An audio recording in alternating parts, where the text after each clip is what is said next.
I don't know about you, but I'm always interested in having a sneaky peek at what other people's bike setups are like, especially in and around races. This is a video that I recorded before the World Championships, and I wasn't sure whether it was going to be competitive, and luckily it was, but I thought that I'd just give you a little bit of an insight into the setup that I ran on the day and how and why I used the things that I did.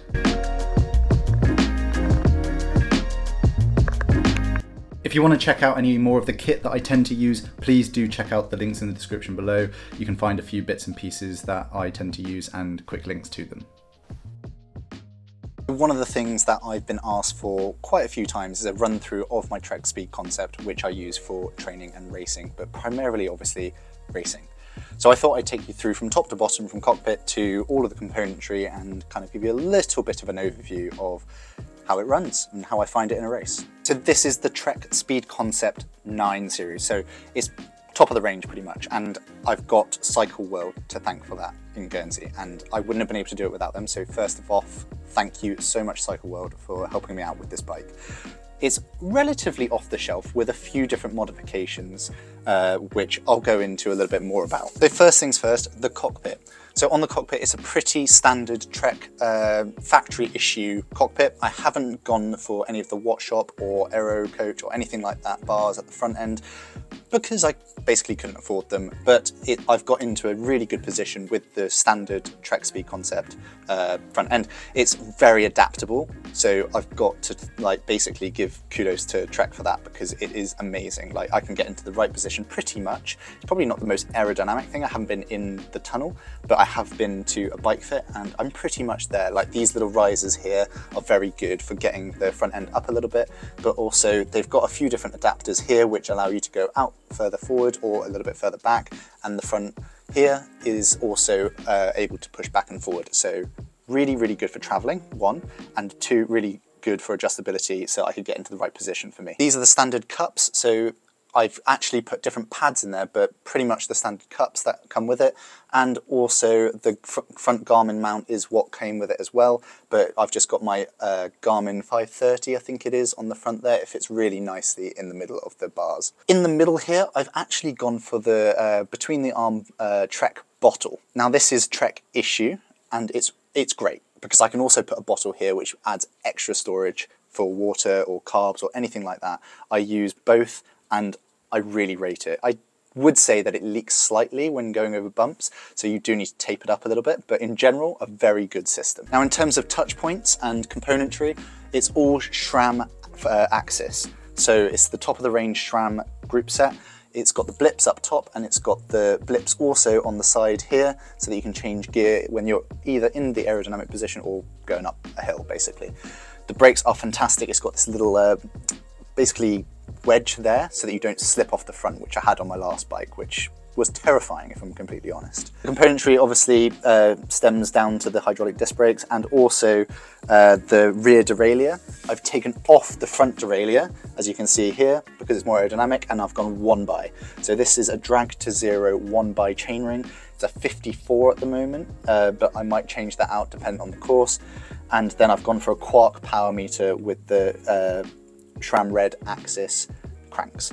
So everything's SRAM red axis, just I've changed the front chainring and kind of taken off the derailleur for aerodynamics.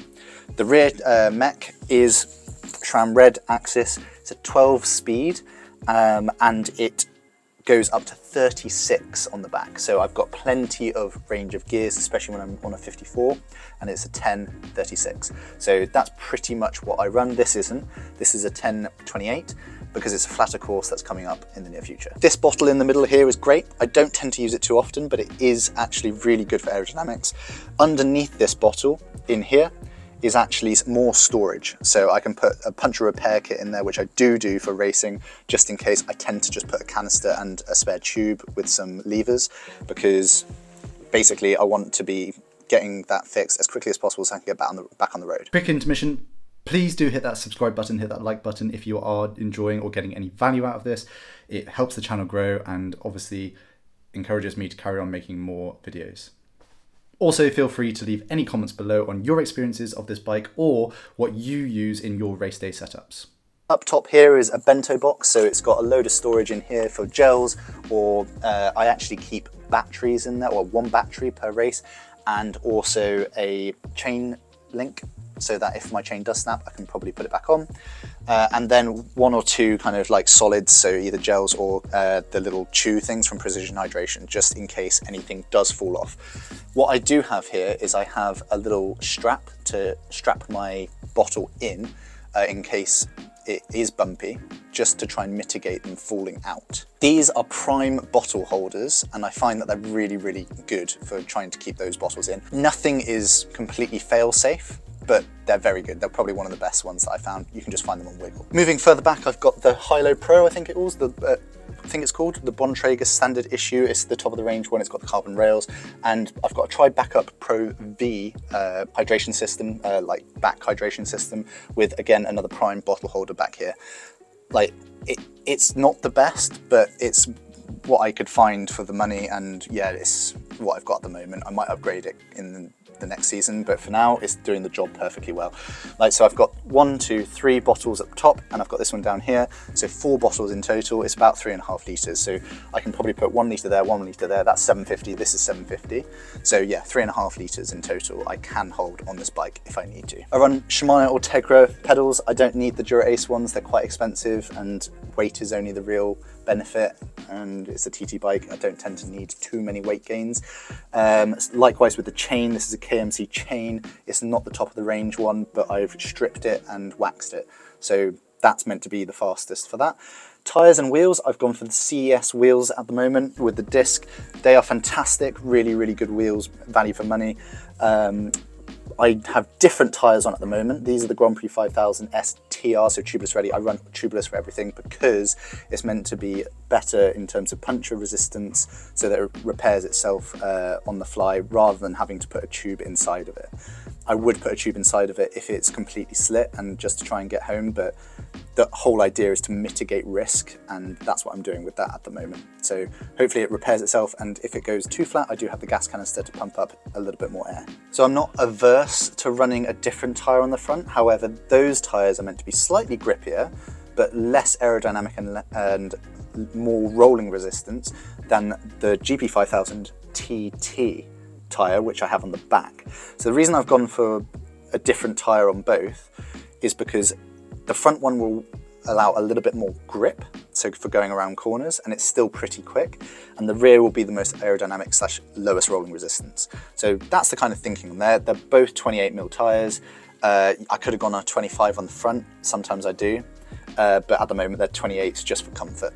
So rolling resistance, tyre pressures, all of that sort of jazz that's why I've gone for 28s, essentially. Other than that, got my nice little name there. My dad gave me those, so those are really nice. Thank you, Dad.